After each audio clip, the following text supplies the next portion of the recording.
नमस्कार, स्वागत है आपका डीवी लाइव ब्रेकिंग में। मैं हूं समीर आत्मज मिश्र और मेरे साथ हैं अमलेंदु उपाध्याय। गृह मंत्री अमित शाह एक नए विवाद में फंसते नजर आ रहे हैं। उन्होंने जो उपराष्ट्रपति पद के इंडिया गठबंधन के उम्मीदवार बी सुदर्शन रेड्डी को लेकर जो टिप्पणी की, उस टिप्पणी पर सुप्रीम कोर्ट के रिटायर्ड 18 पूर्व न्यायाधीशों ने उन पर बड़ी आपत्ति जताई है और उनको एक चेतावनी दी है कि इस तरह की टिप्पणी नहीं करनी चाहिए गृह मंत्री को।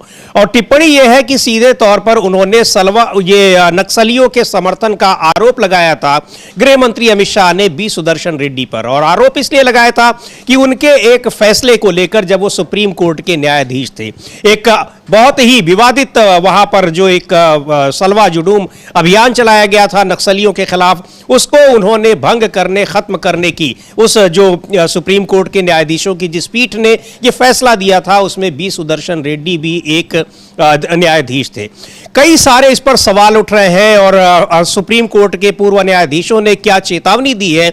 और कोई भी फैसला जो होता है वो सुप्रीम कोर्ट का होता है, किसी एक न्यायाधीश का व्यक्तिगत नहीं होता। इस तरह की उनको एक बताया भी है कि अगर उनको ना पता हो, लेकिन जिस तरीके से एक गैर जिम्मेदाराना बयान दिया गया है उसको लेकर नाराजगी जताई गई है। कई सारे पूर्व न्यायाधीश हैं और क्या है इस मुद्दे पर चर्चा हम करेंगे, इस पर बात करेंगे। और भी कई इस पर टिप्पणियां आ रही हैं कि किस तरीके से सुप्रीम कोर्ट के न्यायाधीशों के फैसलों को राजनीतिक चश्मे से देखने की कोशिश की जा रही है।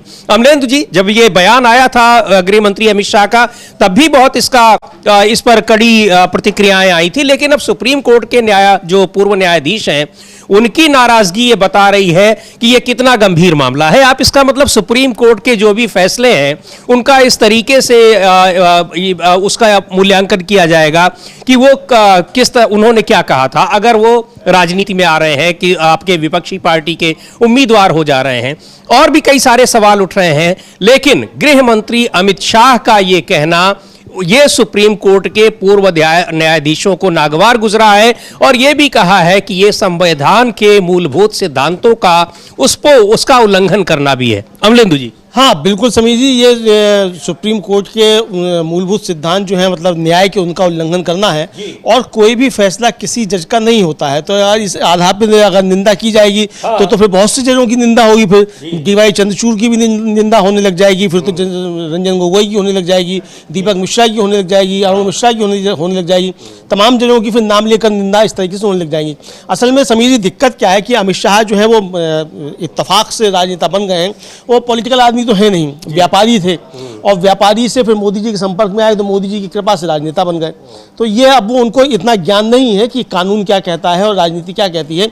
लेकिन देश का दुर्भाग्य समझिए कि देश इस समय अमित शाह चला रहे हैं, मोदी जी तो चला नहीं रहे हैं। मोदी जी तो बेचारे 18 घंटे सिर्फ चुनाव प्रचार करते हैं। देश चला रहे हैं। अमित शाह जी तो किसी के ऊपर कुछ भी टिप्पणी कर देते हैं बिना ये सोचे समझे हुए कि उनकी टिप्पणी अमित शाह की टिप्पणी नहीं है। इस समय वो गृह मंत्री की टिप्पणी के तौर पर देखा जा रहा है। तो ये एक नया विवाद जो है वो पैदा होता हुआ दिखाई दे रहा है कि अमित शाह ने जिस तरीके से टिप्पणी कर दी है उसको लेकर न्यायपालिका में एक जबरदस्त नाराजगी देखी जा रही है समीर जी।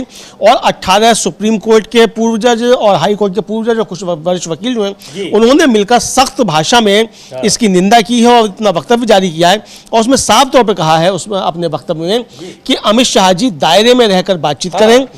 कि आप चुनाव लड़ रहे हैं, ठीक है, दूसरे व्यक्ति की आप विचारधारा पर कोई हमला ना करें और नाम लेकर और गाली गलौज ना करें, ये शब्द इस्तेमाल किए गए समीर जी। जी बिल्कुल। और इसमें जो बयान है, संयुक्त बयान है, इसमें सुप्रीम कोर्ट के पूर्व न्यायाधीश कुरियन जोसेफ, मदन बी लोकुर, जे चेलमेश्वर, ए.के. पटनायक, अभय ओका, गोपाल गौड़ा और विक्रमजीत सेन के साथ साथ 3 पूर्व मुख्य न्यायाधीश संजीव बनर्जी, गोविंद माथुर और एस मुरलीधर के हस्ताक्षर हैं। तो ये बेहद ही गंभीर मामला है कि किस तरीके से सुप्रीम कोर्ट के पूर्व जज के फैसलों पर उंगली उठाई गई है। सुप्रीम कोर्ट के जजों के फैसलों पर, यानी सुप्रीम कोर्ट के आदेशों पर, फैसलों पर उंगली उठाई जाती है, उसका विरोध विरोध किया जाता है, लेकिन उसका विरोध करने का तरीका होता है सुप्रीम कोर्ट में ही किया जाता है।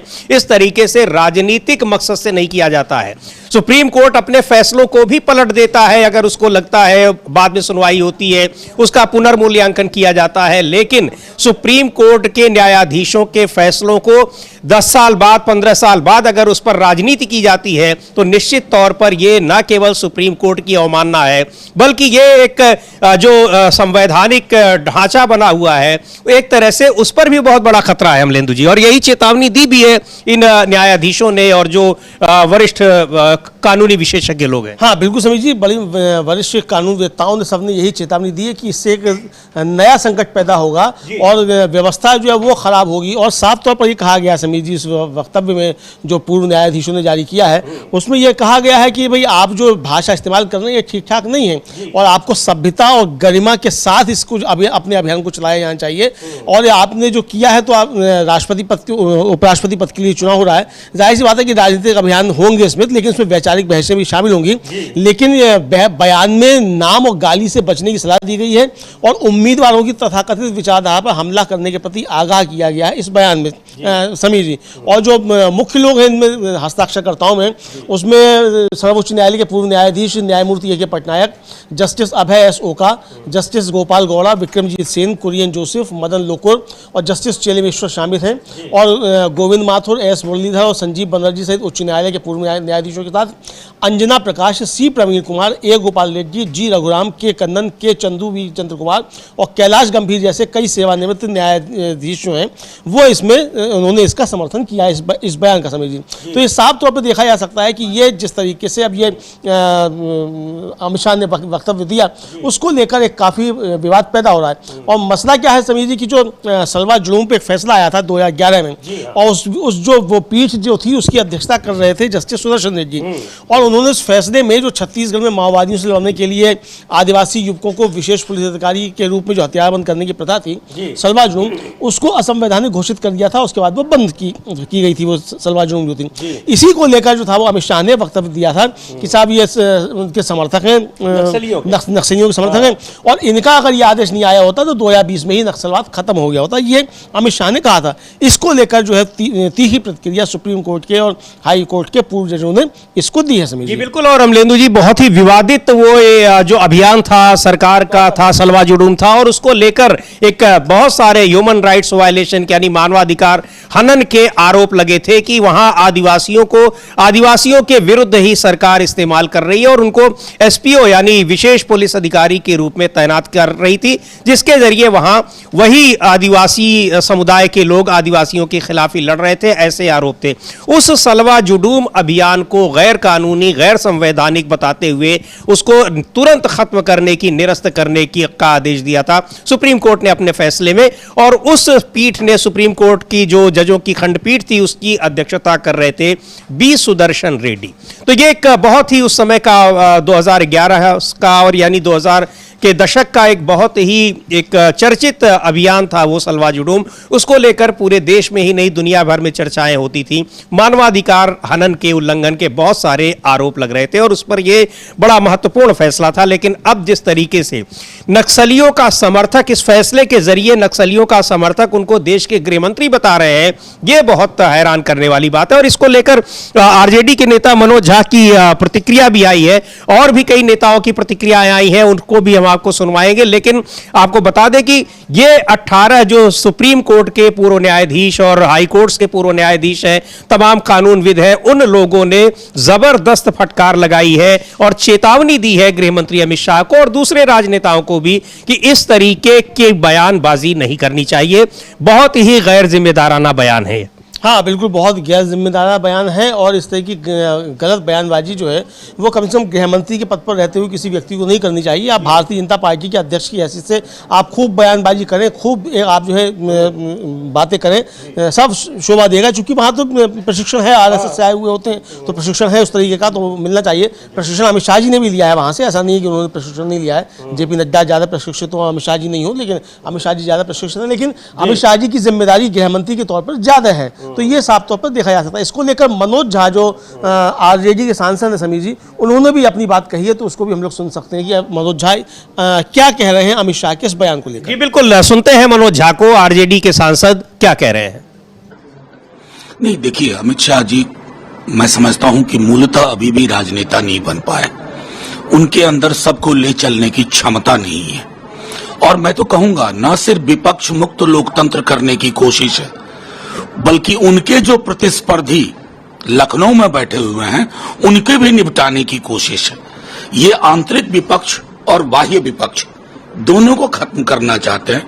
क्या अमित शाह जी ने ईडी के बारे में सर्वोच्च न्यायालय की हालिया टिप्पणी सुनी है या नहीं सुनी है, या सुन के अनसुना कर दिया है, जिसमें सर्वोच्च न्यायालय ने कहा ईडी से आप तो पॉलिटिकल पार्टी की तरह बिहेव कर रहे हो, किसके इशारे पे काम कर रहे हो। तो ये सब संदेश है माननीय गृह मंत्री जी को।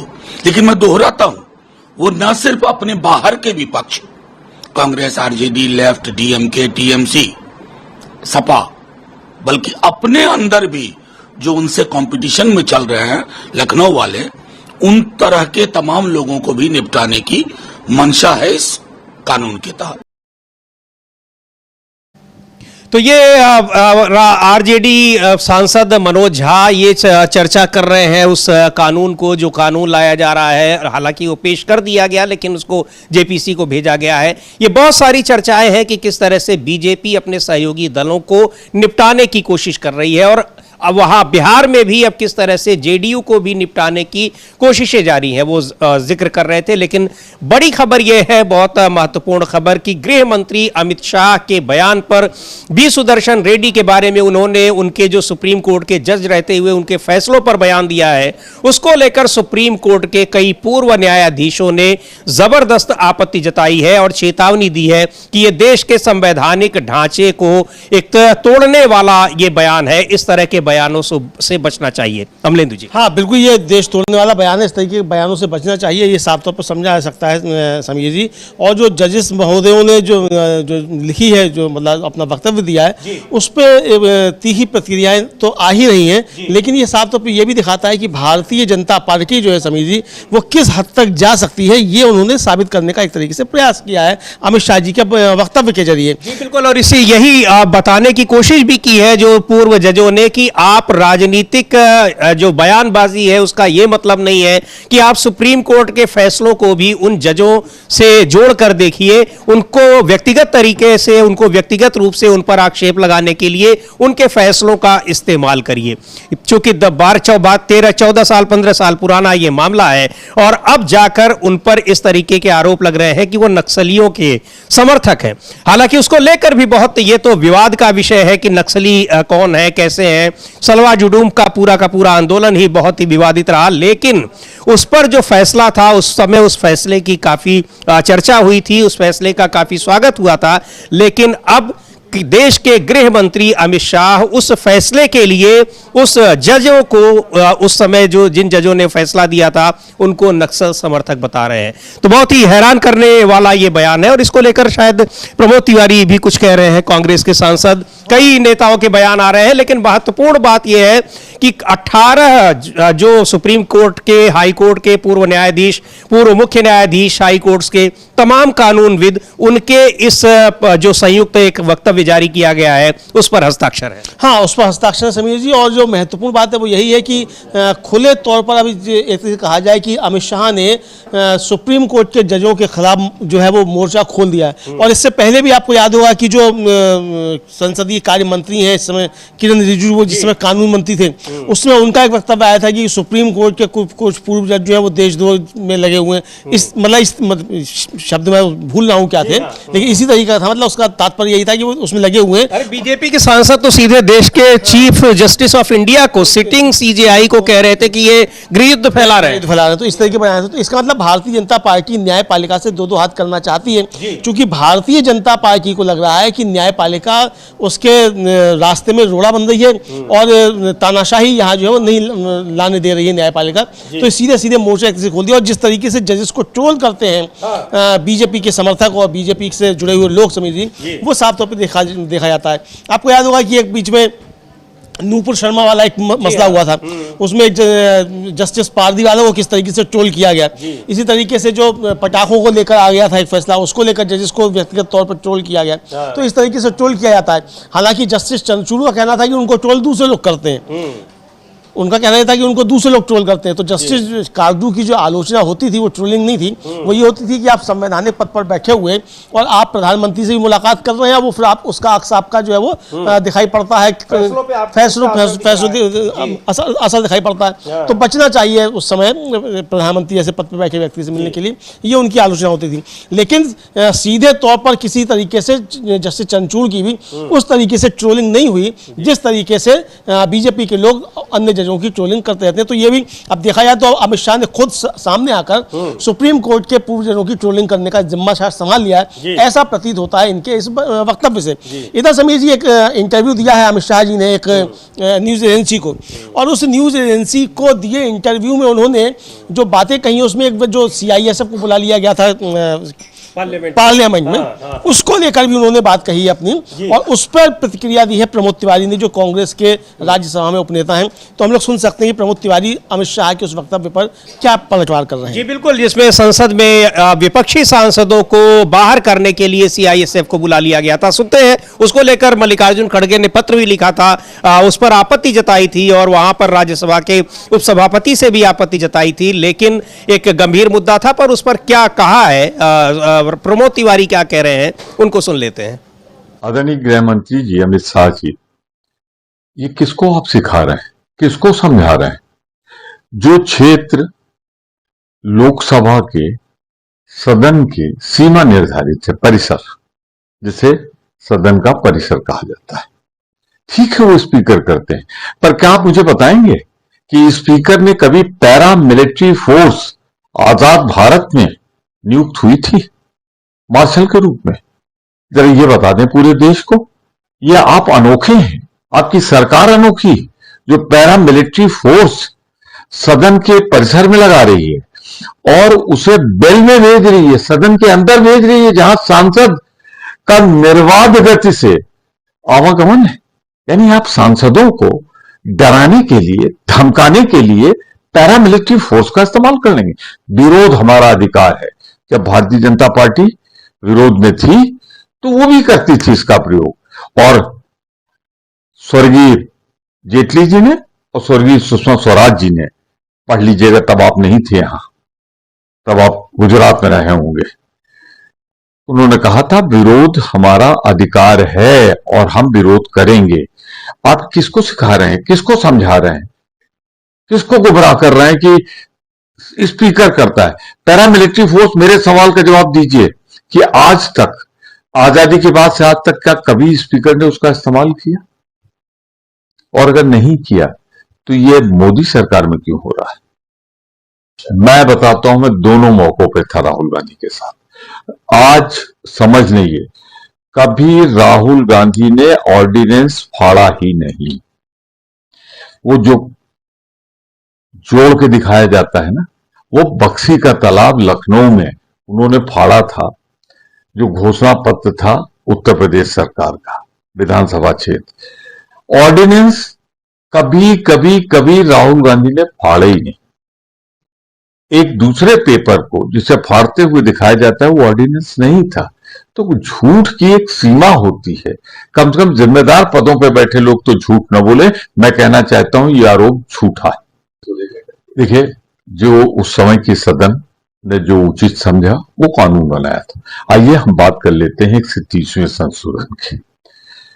130वें संशोधन में यह है, जितना मैंने पढ़ा है, अब तो वो जेपीसी के पास गया है, कि 1 महीने तक अगर बेल ना हो तो प्रधानमंत्री, मुख्यमंत्री, मंत्री अपने पद से अलग हट जाएगा। आप मुझे बता दें झारखंड में क्या हुआ? जो वहां के मुख्यमंत्री को जेल भेजा गया, हाई कोर्ट ने जो जजमेंट दिया उसको पढ़ लीजिए जमानत की, कि ये इसमें तो कोई अपराध हो, आरोप बनता नहीं। यही स्थिति कम बेसी केजरीवाल जी की है।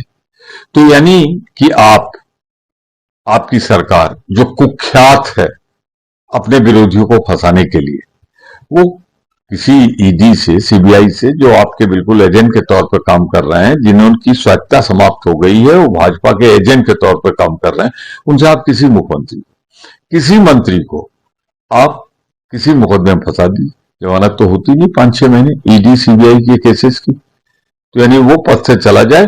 और फिर बहुत से ऐसे भी लोग हैं जिन पर आपने प्रयोग किया, महाराष्ट्र डिप्टी चीफ मिनिस्टर जो आज बने हुए अजीत पवार, इनके लिए भोपाल में मोदी जी ने कहा।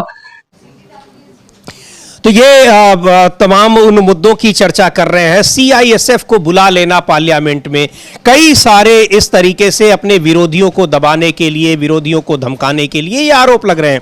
उसी में 130वां संविधान संशोधन जिसको मानसून सत्र के समापन से एक दिन पहले उसको पेश किया गया, उस पर भी बहुत सारे सवाल उठ रहे हैं। और अब पूर्व न्यायाधीशों के फैसलों को किस तरीके से राजनीतिक चश्मे से देख रहे हैं, खुद गृह मंत्री अमित शाह उसके कारण नक्सलियों का समर्थक बता रहे हैं सुप्रीम कोर्ट के न्यायाधीश रहे बी सुदर्शन रेड्डी को, जो इस समय इंडिया गठबंधन की तरफ से उम्मीदवार हैं उपराष्ट्रपति पद के। और उपराष्ट्रपति पद के उम्मीदवार बनने के बाद से ही उनके बारे में चर्चा होने लगी। उससे पहले कभी उन्होंने इस फैसले का जिक्र नहीं किया, अमलेंदु जी, जो हमको याद आ रहा है गृह मंत्री बनने के बाद से। हाँ, कभी जिक्र नहीं किया। और ये जिक्र अगर अमित शाह जी को आपत्ति थी तो पहले भी इसका जिक्र आना चाहिए था, लेकिन पहले तो इसका जिक्र अमित शाह जी ने कभी नहीं किया। बहरहाल ये उनका मसला हो सकता है, कब उनको याद आ जाए, कब वो करें इसको लेकर अपना मतलब जताएं वो अपनी नाराजगी। लेकिन अगर सुप्रीम कोर्ट के किसी फैसले पर आपको नाराजगी है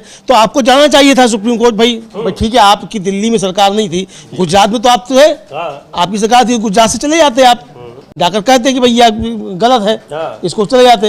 रमन सिंह जी की सरकार थी वहां छत्तीसगढ़ में, वही चले जाते, नहीं गए। तो क्यों नहीं गए आप?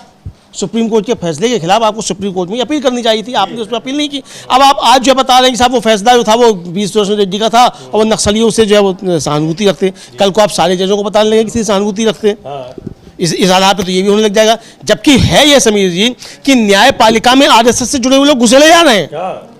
भाजपा की प्रवक्ता थी आरती साके, उनको बाकायदा बॉम्बे हाईकोर्ट का जज बना दिया गया। भाजपा की महासचिव थी गौरी विश्वनाथन, उनको चेन्नई हाईकोर्ट का जज बना दिया गया। ये घुसेड़े जा रहे हैं इस तरीके से। जस्टिस यू ललित जो थे वो भी बताया जाता है कि पहले कभी वकील रह चुके थे अमित शाह के, लेकिन उन्होंने भी जाकर जज थे, उन्होंने उसका गरिमा का ध्यान रखा और उन्होंने जो वन नेशन वन इलेक्शन पे जो कमेटी है उसमें जाकर सरकार जो बिल लेके आ रही है उस पर अपनी सख्त आपत्तियां भी दर्ज कराई हैं। तो आप ये कैसे कह देंगे कि कल को तब जस्टिस यू ललित जो है उनके फैसले अमित शाह से प्रेरित होते थे? ये आप कैसे कह देंगे? तो इसीलिए इस तरीके की टिप्पणी करने से बचना चाहिए था। और यही जो है बात कही जा रही है कि इस तरीके की टिप्पणियां गृह मंत्री को नहीं करनी चाहिए थी, वरना फिर बहुत से जजेस के ऊपर आरोप लगने लग जाएंगे।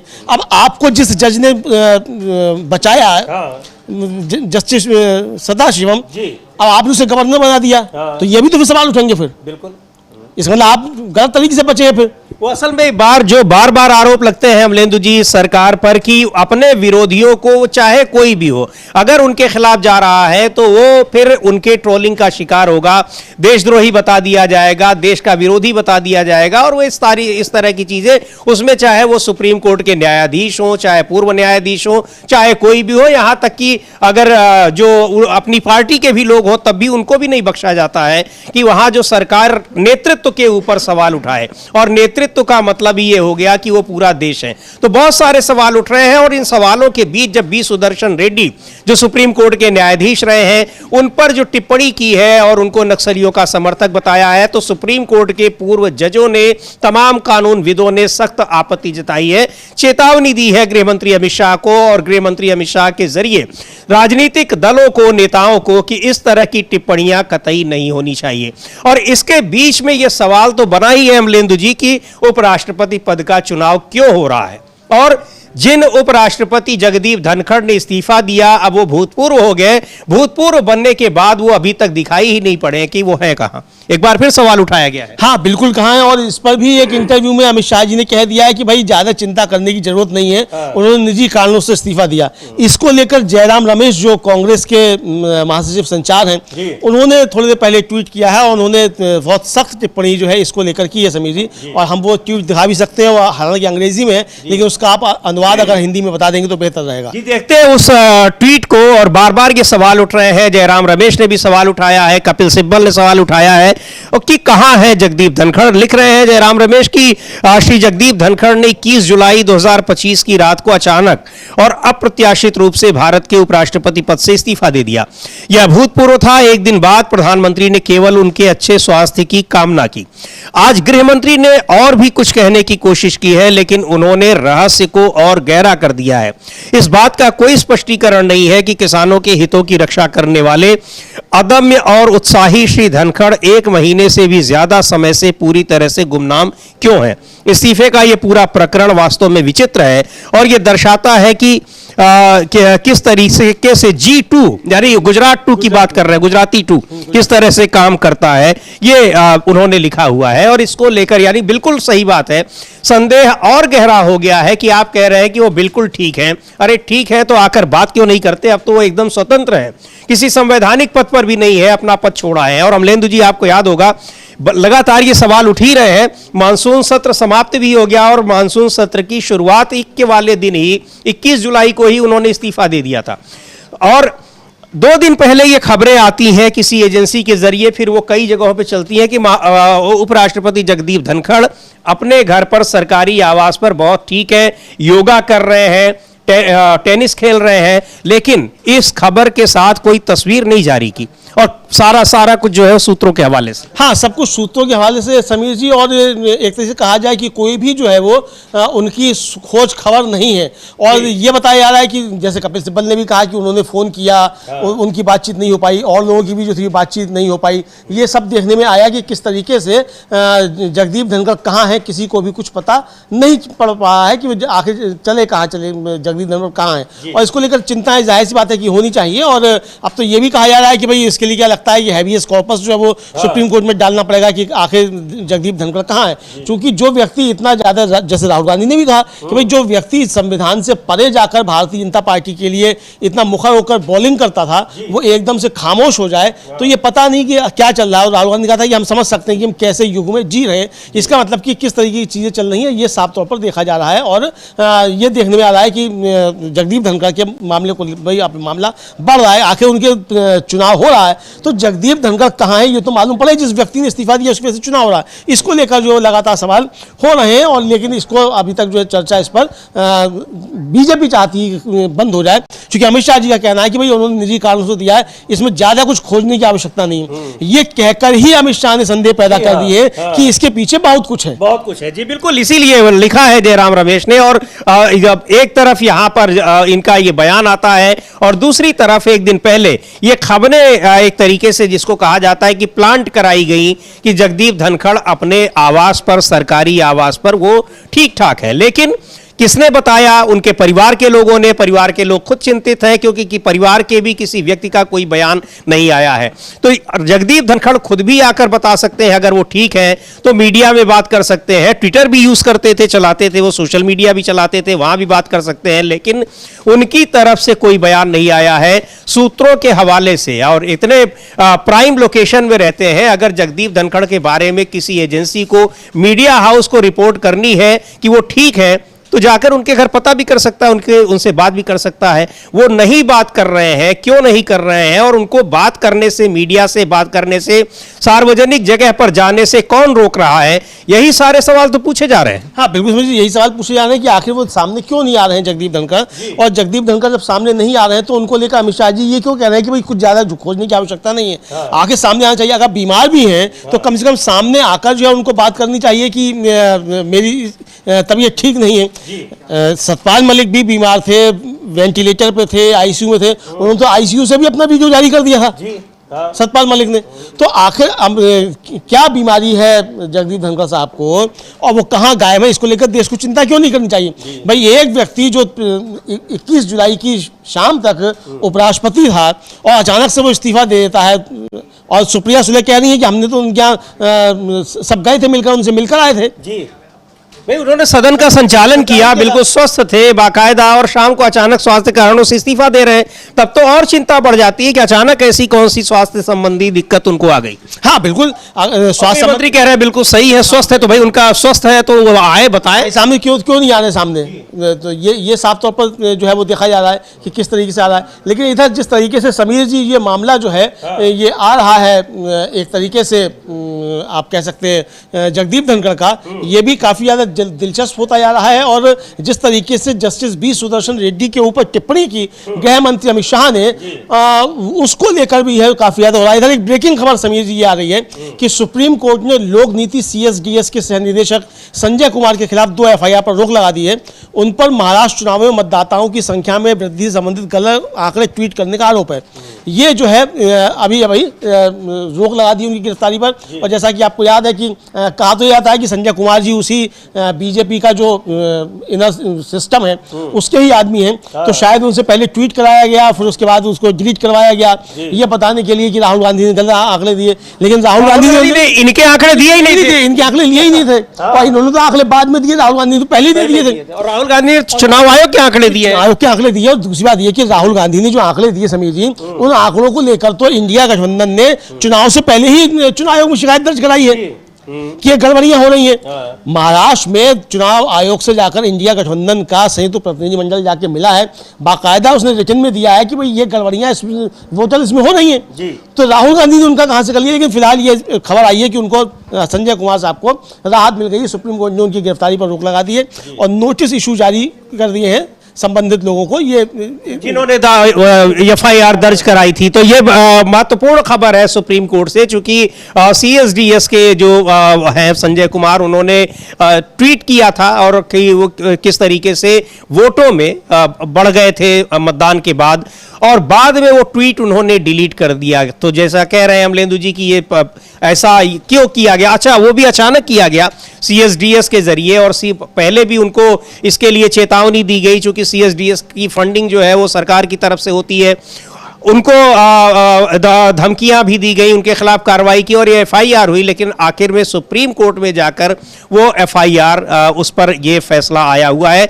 ये बहुत सारी चीजें हैं जिसको लेकर सरकार पर आरोप लग रहे हैं कि विरोधियों को चुप कराने के लिए वो किस तरीके से काम करती है, और अगर उनके खिलाफ कोई खड़ा हो रहा है, उनका विरोध कर रहा है, उसको नहीं बख्शते हैं, चाहे जो भी। और अब सुप्रीम कोर्ट के जजों के फैसलों पर भी किस तरह से राजनीतिक टिप्पणी की जा रही है। आरोप लगाया जा रहा है नक्सली समर्थक होने का बी सुदर्शन रेड्डी पर, जो उपराष्ट्रपति पद के उम्मीदवार हैं इंडिया गठबंधन के, और उनके 14 साल पुराने फैसले पर सलवा जुडूम को लेकर बहुत ही गंभीर आपत्ति दर्ज कराई है सुप्रीम कोर्ट के पूर्व न्यायाधीशों ने और तमाम कानूनविदों ने, और चेतावनी दी है कि इस तरह की भाषा शैली का इस्तेमाल नहीं होना चाहिए। लेकिन मसला गंभीर है, पर ऐसा नहीं है कि यह पहली बार हो रहा है, लगातार हो रहा है अमलेंदु जी। हाँ बिल्कुल सभी जी, लगातार हो रहा है, पहली बार नहीं है, लगातार हो रहा है। और जाहिर सी बात है कि इसको लेकर जो है वो साफ तौर पर एक तरह से कहा जाए कि ये सब चल रहा है, और किस तरीके से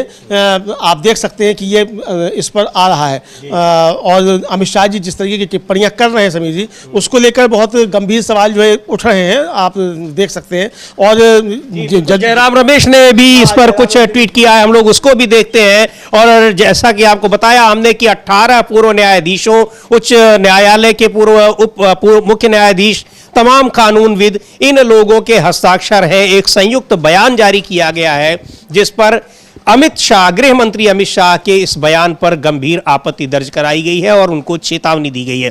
जयराम रमेश लिख रहे हैं, कांग्रेस पार्टी के वरिष्ठ नेता हैं, कि हमारे देश के लिए दुर्भाग्य की बात है कि केंद्रीय गृह मंत्री एक 2-in-1 जनसंहारक हथियार है, दुर्भावनापूर्ण मानहानि का हथियार और साथ ही शरारती विकृति का हथियार। लेकिन भारत में अभी भी ऐसे लोग हैं जो उन्हें चुनौती देने का साहस रखते हैं। भारत के 20 सबसे प्रतिष्ठित कानूनी हस्तियों, जिनमें सर्वोच्च न्यायालय के सेवानिवृत्त न्यायाधीश, उच्च न्यायालयों के सेवानिवृत्त मुख्य न्यायाधीश और उच्च न्यायालयों के सेवानिवृत्त न्यायाधीश शामिल हैं। इन लोगों ने अब उपराष्ट्रपति चुनाव के लिए संयुक्त विपक्षी उम्मीदवार न्यायमूर्ति बी सुदर्शन रेड्डी गारू के बारे में उनके झूठ का पर्दाफाश किया है। ये लिखा है जयराम रमेश ने। और इसको लेकर लगातार प्रतिक्रियाएं आ रही हैं। बहुत ही गंभीर मसला है और बहुत गंभीर शब्दों में, बहुत ही तल्ख शब्दों में चेतावनी दी गई है गृह मंत्री अमित शाह को इन पूर्व न्यायाधीशों की तरफ से। हाँ बिल्कुल समीर जी, इन पूर्व न्यायाधीशों की तरफ से बहुत सख्त शब्दों में टिप्पणी दी गई है, वह मतलब इनको चेतावनी दी गई है। और ये साफ तौर पर कहा गया है, इस बयान में कहा गया है समीर जी कि किसी उच्च राजनीतिक पदाधिकारी द्वारा सर्वोच्च न्यायालय के फैसले की पूर्वाग्रहपूर्ण गलत व्याख्या से सर्वोच्च न्यायालय के न्यायाधीशों पर नकारात्मक प्रभाव पड़ने की संभावना है, जिससे न्यायपालिका की स्वतंत्रता पर आंच आ सकती है। ये साफ तौर पर कहा गया। लेकिन समीर जी, ये तो पूर्व जजेस जो ये कह रहे हैं कि न्यायपालिका की स्वतंत्रता पर आंच आ सकती है, आ नहीं सकती है। न्यायपालिका की स्वतंत्रता पर आंच आ चुकी है।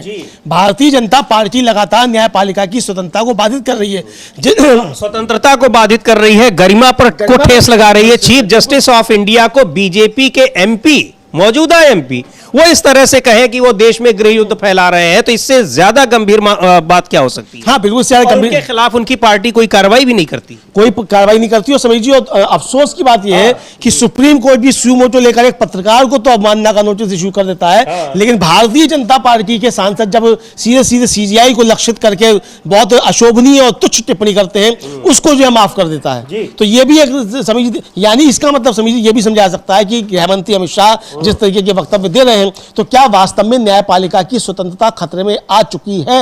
ये भी अब प्रश्न उठ रहे हैं, क्योंकि 18 जो है 20 सुप्रीम कोर्ट के पूर्व जज, हाई कोर्ट के पूर्व चीफ जस्टिस और उच्च न्यायालयों के पूर्व जजों ने जिस तरीके से प्रतिवाद किया है अमित शाह के वक्तव्य का, ये काफी ज्यादा महत्वपूर्ण है। इसको लेकर अब देश भर में जो है वो प्रतिवाद के स्वर जो उठ रहे हैं समीर जी। जी बिल्कुल, इसको लेकर और जिस तरह से अब जयराम रमेश ने भी कहा कि ये कितना महत्वपूर्ण बात है, लेकिन उससे ज्यादा महत्वपूर्ण बात यह है कि इस तरह के बयानों पर लोग खामोश रहने वाले नहीं है, आवाज उठाने वाले लोगों की कमी नहीं है। तो एक बहुत ही महत्वपूर्ण बयान जारी किया है तमाम पूर्व न्यायाधीशों ने और कानूनविदों ने गृह मंत्री अमित शाह के खिलाफ, और उनको चेतावनी दी है कि इस तरह के बयानों से दूर रहें, इस तरह के बयान ठीक नहीं है और ये जजों के फैसलों को प्रभावित कर सकते हैं और सुप्रीम कोर्ट की जो एक गरिमा है उसको ठेस पहुंचाने वाले हैं। सीधे कहा जाए तो सुप्रीम कोर्ट की अवमानना करने वाले हैं, क्योंकि फैसलों को नक्सलियों का समर्थक होने का दावा किया जा रहा है। ये उन्होंने अपने इंटरव्यू में कहा था गृह मंत्री अमित शाह ने बी सुदर्शन रेड्डी के लिए। आपको बता दें कि बी सुदर्शन रेड्डी उस फैसले की उस संविधान पीठ की अध्यक्षता कर रहे थे जिसने सलवा जुडूम के बारे में फैसला दिया था और उसको गलत ठहराया था, उसको खत्म करने का आदेश दिया था। वो सलवा जुडूम जो नक्सलियों के खिलाफ एक अभियान था छत्तीसगढ़ में, जब वो चलाया जा रहा था तब भी काफी चर्चा में था। अमलेंदु जी, सलवा जुडूम को लेकर मानवाधिकार हनन के तमाम बातें आ रही थी, मुकदमे आ रहे थे, बहुत सारे बुद्धिजीवी उसके खिलाफ थे और उन्हीं बुद्धिजीवियों के लिए अब प्रधानमंत्री से लेकर और उनके बाकी जितने भी नेता हैं वो लोग अर्बन नक्सल शब्द का इस्तेमाल करते हैं। हाँ, अर्बन नक्सल शब्द का इस्तेमाल करते हैं। प्रधानमंत्री खुद अर्बन नक्सल खुद करते हैं और उन्होंने बाकायदा लोकसभा चुनाव के दौरान इस शब्द का भी इस्तेमाल किया था। गृह मंत्री भी करते हैं, वामपंथी उग्रवाद शब्द का इस्तेमाल करते हैं। तो ये अब ये जो इस्तेमाल करते, ठीक है, वो अपने उनकी इच्छा है कुछ भी शब्द इस्तेमाल करें, लेकिन इसको लेकर प्रतिवाद अच्छे तरीके से समीर जी होने लगे हैं। और जिस तरीके से राहुल गांधी आगे बढ़ रहे हैं, राहुल गांधी ने लगातार चुनौतियां पेश की हैं, और इधर जिस तरीके से बी सुदर्शन रेड्डी जो इंडिया गठबंधन के और पूरे विपक्ष के उपराष्ट्रपति पद के लिए उम्मीदवार है, असल में समीर जी मसला ये है कि जस्टिस बी सुदर्शन रेड्डी की दावेदारी ने भारतीय जनता पार्टी को अंदर से बहुत ज्यादा परेशान कर दिया है और हिला दिया है। बिल्कुल, चूंकि अब ये कहा जा रहा है कि तेलुगु देशम और बीआरएस और जगनमोहन रेड्डी के सांसद जो हैं, ये सब क्रॉस वोटिंग करके वोट करेंगे बी सुदर्शन रेड्डी को, क्योंकि वहां काफी ज्यादा दबाव है। तो ये भारतीय जनता पार्टी को काफी ज्यादा परेशान कर रहा है। इधर ये जिस तरीके से लेकर आए समीर जी, ये 30 दिन वाला जो बिल जो चला गया जेपीसी में, ये समझा जा रहा है कि ये इन्होंने चंद्रबाबू नायडू और नीतीश कुमार को डराने के लिए लाए हैं। तेजस्वी यादव ने साफ तौर पर कहा। तो अब ये भी समझा जा रहा है कि ये जिस तरीके से लाए हैं इस बिल को लेकर, इससे अब परेशानी जो है भारतीय जनता पार्टी की बढ़ गई है। इसको लेकर भी अब काफी ज्यादा प्रतिवाद जो एक तरीके से हो रहे हैं। जी बिल्कुल, इसको लेकर प्रतिवाद हो रहे हैं। और इधर जिस तरह से SIR को लेकर बिहार में एक जो वोटर अधिकार यात्रा चल रही है उससे भी सरकार परेशान है, कई मोर्चों पर परेशान है और उसमें इस तरीके के बयान आ रहे हैं। लेकिन कल जो घटना हुई है और रामलीला मैदान में SSC अभ्यर्थियों को और शिक्षकों पर, उस पर राहुल गांधी ने टिप्पणी की है और सरकार पर जो वोट चोरी के आरोप लग रहे हैं, तो राहुल गांधी ने कहा है कि हर स्तर पर चोरी हो रही है। और जो ये जिस विधेयक की हम लोग चर्चा कर रहे थे अभी अमलेंदु जी, 130वां संविधान संशोधन विधेयक, जो 30 दिन गिरफ्तार होने पर किसी को भी पद से, मुख्यमंत्री हो चाहे प्रधानमंत्री और कैबिनेट मंत्री, उनको पद से हटा देने वाला विधेयक है, उसके लिए कहा जा रहा है कि सरकार सरकार चोरी करने के लिए वो ला रही है। सरकार चोरी पहले ही करती थी। तो रामलीला मैदान में SSC अभ्यर्थियों पर जो लाठीचार्ज हुआ है उस पर राहुल गांधी ने एक टिप्पणी, एक ट्वीट किया है, उसको हम लोग देखते हैं। और उन्होंने सरकार पर कई सारे सवाल उठाए हैं। वो लिखते हैं कि रामलीला मैदान में शांतिपूर्ण प्रदर्शन कर रहे SSC अभ्यर्थियों और शिक्षकों पर बर्बर लाठीचार्ज शर्मनाक ही नहीं, एक डरपोक सरकार की पहचान है। युवाओं ने सिर्फ अपना हक मांगा था, रोजगार और न्याय, मिली क्या लाठियां। साफ है मोदी सरकार को न देश के युवाओं की चिंता है न उनके भविष्य की।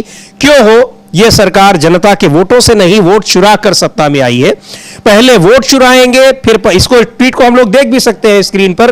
पहले वोट चुराएंगे, फिर परीक्षा चुराएंगे, फिर नौकरियां चुराएंगे, फिर आपका हक और आवाज दोनों कुचल देंगे। युवाओं, किसानों, गरीबों, बहुजनों और अल्पसंख्यकों, आपका वोट इन्हें चाहिए नहीं, इसलिए आपकी मांगे कभी इनकी प्राथमिकता नहीं होंगी। अब वक्त है डरने का नहीं, डट कर मुकाबला करने का। तो ये राहुल गांधी ने ये ट्वीट किया है और बहुत ही गंभीर बात कही है कि जब वोट पाने का डर नहीं रहेगा और वोट न मिलने से सरकार जाने का डर खत्म हो जाएगा तो सरकार कुछ भी मनमानी करेगी, क्योंकि उसको कोई खौफ नहीं रहेगा लोकतंत्र में। इसीलिए जनता से डरती हैं सरकारें, क्योंकि उनको ये डर रहता है कि अगर हम जनता के हित में काम नहीं करेंगे तो अगली बार ये जनता हमको गद्दी से उतार भी देगी, और यही होता है। लेकिन जब जनता के वोटों से ना चुनी जा रही हो सरकार, आर्टिफिशियल वोटों से चुनी जा रही हो, जो आरोप लग रहे हैं, तब फिर सरकार को क्या डर रहेगा। हाँ, बिल्कुल जाहिर सी बात है कि इसमें सरकार को क्या डर रहेगा। आर्टिफिशियल आरोप अगर लगेंगे इसको लेकर देखा आ सकता है, और ये बिल्कुल ये साफ तौर पर समझा जा सकता है। और अब एक और पूर्व जज है, उनके ऊपर जो है आरोप लगा दिया है अमित शाह जी ने, और उनका भी एक बयान आया है। उन्होंने ये कहा है कि एक जो इंटरव्यू दिया उन्होंने एक एजेंसी को दिया, उसी में कहा है कि उनके ऊपर जो केस चला वो एक सुप्रीम कोर्ट के पूर्व जस्टिस आफ्ताब आलम की कृपा से चला। उन्होंने कहा कि आफ्ताब आलम की कृपा से 2 साल तक मेरी बेल पर सुनवाई चली। देश के इतिहास में ऐसा पहली बार हुआ जब बेल एप्लीकेशन इतने दिन चली।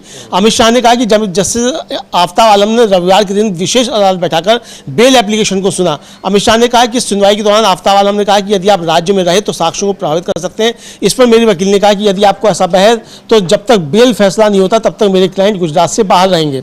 ये जो है ये एक तरह से कहा है, लेकिन इनको ये नहीं मालूम है अमित शाह जी को कि 5 साल से बेल पर सुनवाई ही नहीं हो रही है उमर खालिद की। ये आपके राज में हो रहा है अमित शाह जी। आप बताना क्या चाहते हैं? ये आपके राज में हो रहा है। तो अमित शाह जी जो आप लगातार न्यायपालिका पे हमले कर रहे हैं, जजों पे हमले कर रहे हैं। समीर जी, मुझे लगता है कि और नाम लेकर कि आफ्ताब आलम क्यों कर रहे हैं, वो आपको याद होगा कि जेम्स माइकल लिंगदो कहा करते थे नरेंद्र मोदी। लेकिन जस्टिस सदाशिवम को आप जो है याद नहीं कर रहे हैं कि उन्होंने आपको बरी कर दिया। आप उनको याद नहीं कर रहे हैं, तो मुझे लगता है इतनी कृतज्ञता भी अच्छी नहीं है। जब आप जजों पे टिप्पणियां कर ही रहे हैं तो जिनके वजह से आप बरी हुए उनको भी आप बता दीजिए कि हमने इनको लाभ पहुंचाया, जिन्होंने हमारी मदद की, तो ये भी आप बता दीजिए। बहरहाल ये एक तरीके से समीर जी काफी विवाद बढ़ता चला जा रहा है। लेकिन जो कल लाठीचार्ज हुआ उसको लेकर मल्लिकार्जुन खड़गे जो कांग्रेस के अध्यक्ष हैं, उन्होंने भी समीर जी एक ट्वीट किया है, उसको भी हम लोग देख सकते हैं कि मल्लिकार्जुन खड़गे जो है इसको लेकर क्या कह रहे हैं जो छात्रों पर लाठीचार्ज हुआ। जी बिल्कुल, मल्लिकार्जुन खड़गे का ट्वीट, और अभी हम लोगों ने राहुल गांधी का भी देखा। मल्लिकार्जुन खड़गे लिख रहे हैं कि देश के युवाओं का भविष्य चोरी करना मोदी सरकार की आदत बन चुकी है। दिल्ली के रामलीला मैदान में SSC परीक्षाओं में धांधली के विरोध में प्रदर्शन कर रहे छात्रों पर मोदी सरकार की कठपुतली पुलिस द्वारा बर्बरतापूर्ण लाठीचार्ज घोर निंदनीय है। पिछले 11 वर्षों में भाजपा ने हमारे युवाओं के भर्ती परीक्षा से नौकरी मिलने तक के सफर को पेपर लीक माफियाओं के हवाले कर दिया है। बीजेपी आरएसएस ने शिक्षा व्यवस्था को ध्वस्त कर दिया है। देश के युवा आक्रोशित हैं। अब देश के युवा ये अन्याय नहीं सहेंगे। ये लिखा है कल रामलीला मैदान में एसएससी के छात्र वहां पर अपने जो पेपर में धांधली के आरोप को लेकर वहां प्रदर्शन कर रहे थे, अपनी बात रख रहे थे, लेकिन उनको वहां से उनके ऊपर लाठीचार्ज हुआ। जगह जगह हर उन राज्यों से लाठीचार्ज की खबरें आती हैं जहां एनडीए सरकार है या बीजेपी सरकार है। अक्सर देखने में आता है, चाहे वो बिहार हो, उत्तर प्रदेश हो, दूसरे राज्य हो। इसको लेकर और दूसरी ओर अमलेंदु जी, कल से ही एक इसकी चर्चा हो रही है किस तरह से रामलीला मैदान में छात्रों पर, अभ्यर्थियों पर लाठीचार्ज हुआ। और एक जो पूर्व सूचना प्रसारण मंत्री हैं उनके एक बयान की बड़ी चर्चा हो रही है, क्योंकि अभी हाल ही में अंतरिक्ष में गए जो शुभांशु शुक्ला है वो आज अपने घर जा रहे हैं, लखनऊ जा रहे हैं। तो उन्होंने एक बयान दिया है कि पहले अंतरिक्ष यात्री हनुमान जी थे। तो अब ये पूछा जा रहा है कि भाई ये सारा जो अद्भुत ज्ञान है ये केवल बीजेपी के लोगों के पास ही कहां से आता है? हाँ, समीर जी, असल में देश को इसी तरफ ले जाना भी चाहते हैं कि सब इसी तरीके का ज्ञान रहे। पर हनुमान जी हमारे देवता हैं तो हमारी एक आस्था अलग चीज है। हाँ। लेकिन आस्था विज्ञान में अगर गड़बड़ झाला करने लगेगी तो दिक्कतें पैदा हो जाएगी। उन्हीं को तो भगवान की जो वह है आस्था है, एक तरीके से उनको ही तो बदनाम करने की कोशिश की जा रही है कि आप बेतुके चीजों को उनके साथ अगर जोड़ेंगे तो फिर क्या होगा। हाँ, इसी तरीके से एक मुख्यमंत्री ने कह दिया था कि हनुमान जी तो दलित थे। हाँ। एक बीजेपी आदित्यनाथ उत्तर प्रदेश के मुख्यमंत्री ने कहा था कि हनुमान जी दलित थे। एक बीजेपी नेता थे, उन्होंने कह दिया कि मुसलमान थे। ये भी उन्होंने कह दिया था। तो इस तरीके की टिप्पणियां जो है असल में देखिए समीर जी है क्या, भारतीय जनता पार्टी हिंदू धर्म के जितने भी स्थापित देवी देवता हैं उनके ऊपर इसी तरीके से प्रहार करती है। और ये इनकी एक सोची समझी रणनीति के तहत है कि हिंदू धर्म को किस तरीके से डिमोलिश किया जाए और आरएसएस का धर्म जो है वो थोप दिया जाए। ये करना चाहते हैं, इसी उस पर आगे बढ़ते हुए दिखाई पड़ते हैं। लेकिन जिस तरीके से वोट चोरी का मामला लाठीचार्ज हुआ, कल ही मुंगेर में राहुल गांधी ने छात्रों से मुलाकात की थी जो प्रतियोगी परीक्षाएं दे रहे हैं समीर जी, और उसको लेकर उन्होंने कहा था कि भाई आज जो देश का है, देश समेत बिहार का युवा जो है पेपर लीक से परेशान है, परीक्षाओं में भीषण धांधली है, फर्जीवाड़ा है, लेकिन वोट जो सरकार को उससे कोई फर्क नहीं पड़ रहा है। वो एक मिनट का छोटा सा एक वीडियो है जो उनसे मुलाकात कर रहे हैं राहुल गांधी, वो भी हम लोग सुन सकते हैं। बिल्कुल, उस वीडियो को सुनते हैं। और हम लोगों को आप याद है अमलेंदु जी, हम लोगों ने लगातार ये कार्यक्रम भी किए थे। कई दिनों तक बीपीएससी परीक्षा में धांधली को लेकर छात्र वहां पर आंदोलन कर रहे थे। आखिर में उनको भी मार के भगा दिया गया था पटना में। हाँ, पटना में मार के भगा दिया गया था उनको भी, और काफी जबरदस्त लाठीचार्ज हुआ था। और उसमें तो था ये कि प्रशांत किशोर लेके चले गए थे, प्रशांत किशोर फिर खुद गायब हो गए थे। इस तरह की भी बहुत सारी बातें आई थी, सब हुई थी। और जाड़ों का समय था, उसमें पानी, हाँ, वाटर कैनन, पानी की बौछारी की गई थी उस कड़ाके की ठंड में। ये सब हुआ था। तो राहुल गांधी ने जो कहा था वो भी हम लोग सुन सकते हैं मुंगेर में जो उनकी मुलाकात। बिल्कुल, जो छात्रों से, प्रतियोगी छात्रों से कल मुंगेर में राहुल गांधी ने मुलाकात की, वो हम देखते हैं उनका वीडियो। और आपको बता दें कि रामलीला मैदान में किस तरीके से जो एसएससी प्रतियोगी परीक्षा में धांधली को लेकर छात्रों का प्रदर्शन हो रहा था, लाठीचार्ज किया गया, वहां से उनको भगाया गया, उसको लेकर राजनीतिक दलों की प्रतिक्रियाएं आ रही हैं। तो मुंगेर में जो छात्रों से, प्रतियोगी छात्रों से मुलाकात की राहुल गांधी ने, देखते हैं क्या कहा और क्या बातचीत की उन्होंने वहां उन छात्रों के साथ। आप सोच रहे हो वोट और आपके एग्जाम में कोई लिंक नहीं है, वो बिल्कुल लिंक्ड है।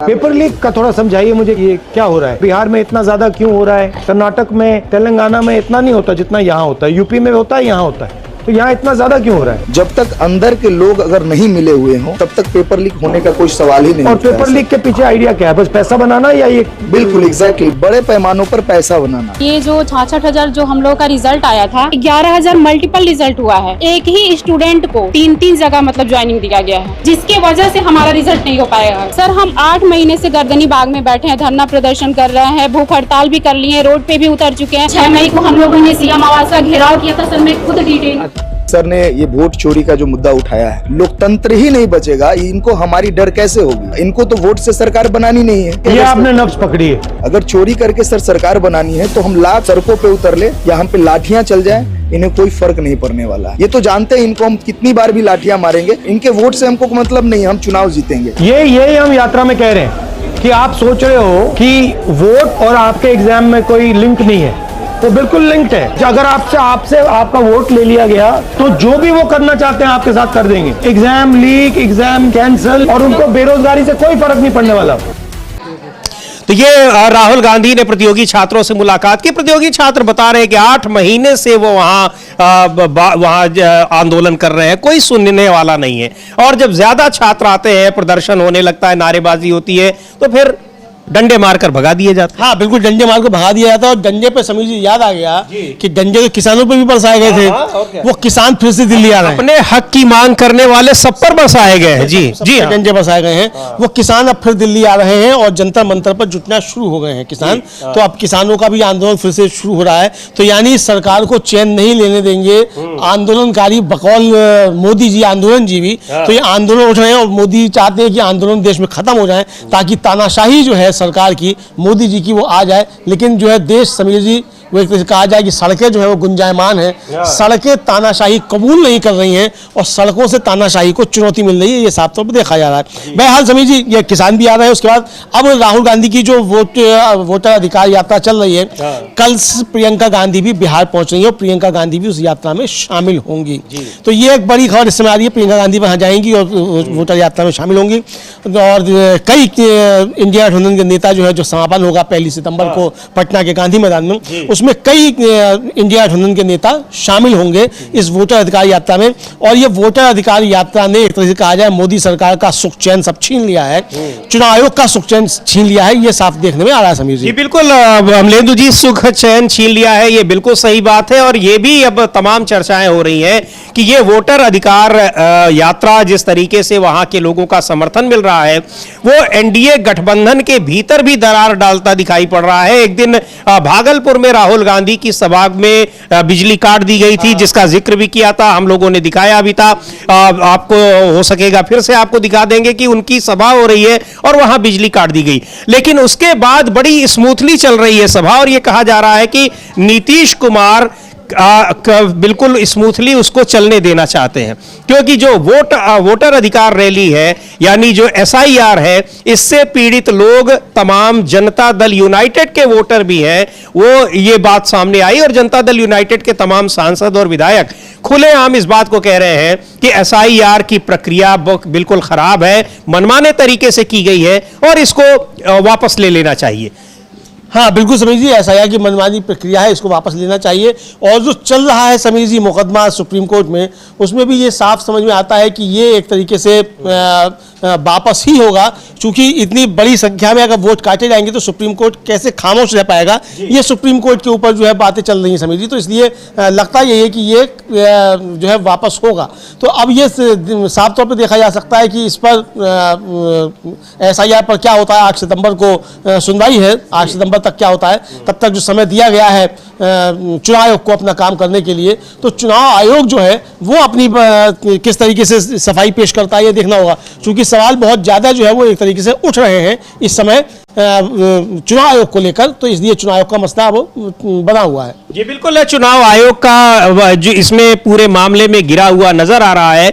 सुप्रीम कोर्ट ने जिस तरह के आदेश जारी किए हैं एसआईआर को लेकर और वहां उसके रिवीजन को लेकर तमाम चीजों को, उससे यह दिखाई पड़ रहा है कि जो एसआईआर पर विपक्षी दलों की तमाम जो संस्थाएं हैं उनकी आपत्तियां थी, वोटरों की आपत्तियां थी, उनसे सुप्रीम कोर्ट भी सहमत दिखाई पड़ रहा है। तो एक बुरी तरीके से गिरा है। लेकिन जो चुनौती चुनाव आयोग को भी और सरकार को भी मिल रही है इस वोटर अधिकार रैली के जरिए, यात्रा के जरिए, वो परेशान करने वाली है। और इस यात्रा में इंडिया गठबंधन के घटक दल सारे शामिल हैं, लेकिन ज्यादातर वो पार्टियां हैं जो बिहार में चुनाव लड़ रही हैं। अब इंडिया गठबंधन के दूसरे राज्यों के भी घटक दलों की जो है घटक दल, वो भी इस यात्रा में शामिल हो रहे हैं। और 1 तारीख को जो पटना में एक बड़ी रैली होनी है, उसमें इंडिया गठबंधन के घटक दलों के सारे नेता शामिल होंगे। और अमलेंदु जी, इस मामले में जो घटक इंडिया गठबंधन में नहीं भी है पार्टियां, वो भी किस तरीके से सब संसद परिसर में लगातार पूरे मानसून सत्र के दौरान यहां पर विरोध प्रदर्शन हुआ है, उसमें शामिल रहे, चाहे आम आदमी पार्टी हो, बीजू जनता दल हो, बाकी और पार्टियां। हाँ बिल्कुल समीर जी, साफ तौर पर आप सही कह रहे हैं कि जो तमाम विपक्ष के दल हैं वो भले ही इंडिया गठबंधन में नहीं है, लेकिन वो इस मसले पर साथ साथ रहे एकदम, और मतलब उस प्रदर्शन में शामिल रहे। और 78 वर्षों में पहली बार हुआ समीर जी कि पूरा का पूरा विपक्ष, लोकसभा राज्यसभा के सभी सदस्य जो हैं वो गिरफ्तार कर लिए गए। तो ये 78 सालों में पहली बार एक तरीके से हुआ।